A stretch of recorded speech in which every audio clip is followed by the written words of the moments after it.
Hello friends, ಎಲ್ಲರಿಗೆ ನಮಸ್ಕಾರ. Kannada life ಸ್ಟೋರಿನಿಂದ ಪ್ರತಿಯೊಬ್ಬರಿಗೆ ತುಂಬ ಧನ್ಯವಾದಗಳು. ಸೋದರ ಸಂಬಂಧಿಗಳ ನಡುವಿನ ವಿವಾಹಕ್ಕೆ ವಿರುದ್ಧವಾಗಿ ಕೆಲವೊಂದು ಕಾರಣಗಳಿಂದಾಗಿ ರಕ್ತ ಸಂಬಂಧಗಳ ನಡುವಿನ ಮದುವೆಯನ್ನು ಭಾರತದಲ್ಲಿ ವಿರೋಧಿಸಲಾಗುತ್ತದೆ. ಭಾರತದಲ್ಲಿ ವೈವಿಧ್ಯಮಯ ಸಂಪ್ರದಾಯಗಳಿದ್ದು, ಇಂತಹ ಸಂಪ್ರದಾಯಗಳ ಆಚರಣೆಯಲ್ಲಿ ಮುಖ್ಯವಾಗಿ ಮದುವೆಯ ಒಂದು ಧರ್ಮ, ಜಾತಿ, ಕುಲ, ಗೋತ್ರ ಇತ್ಯಾದಿಗಳನ್ನು ನೋಡಿ ಮದುವೆಯನ್ನು ನಿರ್ಧಾರ ಮಾಡಲಾಗುತ್ತದೆ. ಮದುವೆ ಸಂದರ್ಭದಲ್ಲಿ ಪ್ರಮುಖವಾಗಿ ವರ ಹಾಗೂ ವಧು ಒಂದೇ ಜಾತಿ ಮತ್ತು ಕುಲಕ್ಕೆ ಒಳಪಟ್ಟಿರುವವರು ಆಗಬೇಕು. ಹೀಗಾಗಿ ಅಂತರ್ಜಾತಿ ಹಾಗೂ ಕುಲದ ಮದುವೆಯನ್ನು ವಿರೋಧಿಸಲಾಗುತ್ತದೆ. ಇಂತಹ ಮದುವೆಗಳಿಂದ ಏನೆಲ್ಲ ತೊಂದರೆಗಳನ್ನು ಬರುತ್ತದೆ ಎಂದು ಹಿರಿಯರು ನಂಬುವರು. ಮುಖ್ಯವಾಗಿ ಒಂದೇ ಕುಲದಲ್ಲಿ ಮದುವೆಯಾದರೆ ಅದು ಸೋದರ ಸೋದರಿ ನಡುವಿನ ವಿವಾಹ ಎಂದು ಪರಿಗಣಿಸಲಾಗುತ್ತದೆ. ಕೆಲವೊಮ್ಮೆ ಸೋದರ ಸಂಬಂಧಿಗಳ ನಡುವೆ ಪ್ರೇಮ ವಿವಾಹಗಳು ನಡೆಯುವುದೂ ಇದೆ. ಆದರೆ ಇದರಿಂದ ಮುಂದೆ ಹುಟ್ಟುವಂತಹ ಮಗುವಿಗೆ ಸಮಸ್ಯೆಯಾಗುವುದು ಎಂದು ಹೇಳಲಾಗುತ್ತದೆ. ಸೋದರ ಸಂಬಂಧಿಗಳ ಮದುವೆಯಾದರೆ ಹುಟ್ಟುವ ಮಕ್ಕಳಲ್ಲಿ ಅಂಗವೈಕಲ್ಯವು ಬರುವುದು ಎಂದು ಹೇಳಲಾಗಿದೆ. ಕೆಲವೊಂದು ಘಟನೆಗಳು ಕೂಡ ಇದನ್ನು ಸಾಬೀತು ಮಾಡಿದೆ. ಹುಟ್ಟಿದ ಮಗುವಿಗೆ ಒಂದು ಕಿಡ್ನಿ ಇರುವುದು ಕಂಡುಬಂದಿದೆ. ಆದರೆ ಶಸ್ತ್ರಚಿಕಿತ್ಸೆ ಮಾಡುವ ವೇಳೆ ಮಗುವಿನ ದೇಹದಲ್ಲಿ ಕಿಡ್ನಿ ಪತ್ತೆಯಾಗಿದೆ. ಆದರೆ ಸೋನೋಗ್ರಫಿಯಲ್ಲಿ ಇದು ಪತ್ತೆಯಾಗಿಲ್ಲ. ವೈದ್ಯರು ವಿಚಾರಣೆ ನಡೆಸಿದ ಸಂದರ್ಭದಲ್ಲಿ ಮಗುವಿನ ತಂದೆ ತಾಯಿ ರಕ್ತ ಸಂಬಂಧಿಗಳು ಎನ್ನುವುದು ತಿಳಿಯಬಂದಿದೆ. ಭಾರತದಲ್ಲಿ ಇಂತಹ ಮದುವೆಗಳಿಗೆ ತೀವ್ರ ವಿರೋಧವಿದ್ದು ಎಲ್ಲ ರಾಜ್ಯ ಹಾಗೂ ಜಾತಿ ಧರ್ಮಗಳಲ್ಲಿ ಇದನ್ನು ವಿರೋಧ ಮಾಡಲಾಗುತ್ತದೆ. ಕೆಲವೊಂದು ಪಂಗಡಗಳಲ್ಲಿ ಸೋದರ ಮಾವ ಮತ್ತು ಸೊಸೆಯ ನಡುವೆಯೂ ಮದುವೆಯಾಗುವುದು ಇದೆ. ಆದರೆ ಇದರಿಂದ ಮುಂದೆ ಮಗುವಿನಲ್ಲಿ ಅಂಗವೈಕಲ್ಯವು ಕಂಡುಬರಬಹುದು ಎಂದು ಹೇಳಲಾಗುತ್ತದೆ.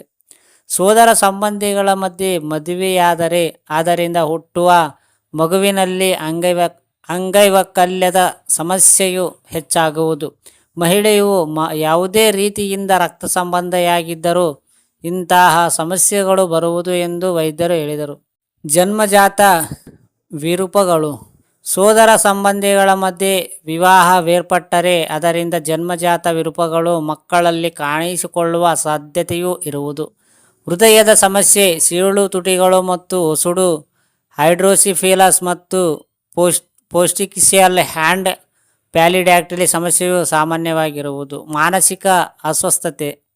ರಕ್ತ ಸಂಬಂಧಿಗಳ ನಡುವಿನ ಮದುವೆಯನ್ನು ಪ್ರೋತ್ಸಾಹಿಸುವಂತಹ ಪಂಗಡ ಹಾಗೂ ಜಾತಿಗಳಲ್ಲಿ ಸಾಮಾನ್ಯವಾಗಿ ಮಾನಸಿಕ ಸಮಸ್ಯೆಗಳು ಕಂಡುಬರುವುದು.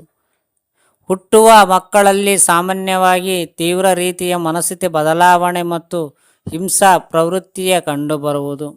ಮುಖ್ಯವಾಗಿ ಕೆಲವು ಮಕ್ಕಳಲ್ಲಿ ಖಿನ್ನತೆ, ಆತಂಕ, ಮನಸ್ಥಿತಿ ಬದಲಾವಣೆಯಂತಹ ಮಾನಸಿಕ ಸಮಸ್ಯೆಗಳು ಕಂಡುಬರುವುದು.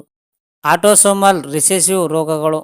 ರಕ್ತ ಸಂಬಂಧಿಗಳ ನಡುವಿನ ಮದುವೆಯಾದಾಗ ಸಿಸ್ಟನೂರಿಯಾ, ಸಿಸ್ಟಿಕ್ ಫೈಬ್ರೋಸಿಸ್, ಥಾಲೆಸೀಮಿಯಾ ಮತ್ತು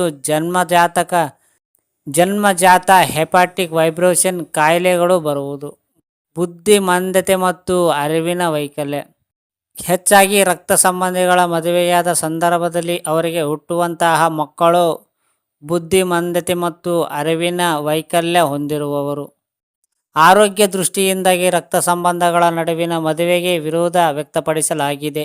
ಆದರೆ ಇಂತಹ ಮದುವೆಗಳು ಆಗುತ್ತಿದ್ದರೆ ಆಗ ಗರ್ಭಧಾರಣೆಗೆ ಮೊದಲು ಹೆಚ್ಚು ಗಮನ ಹರಿಸಬೇಕು.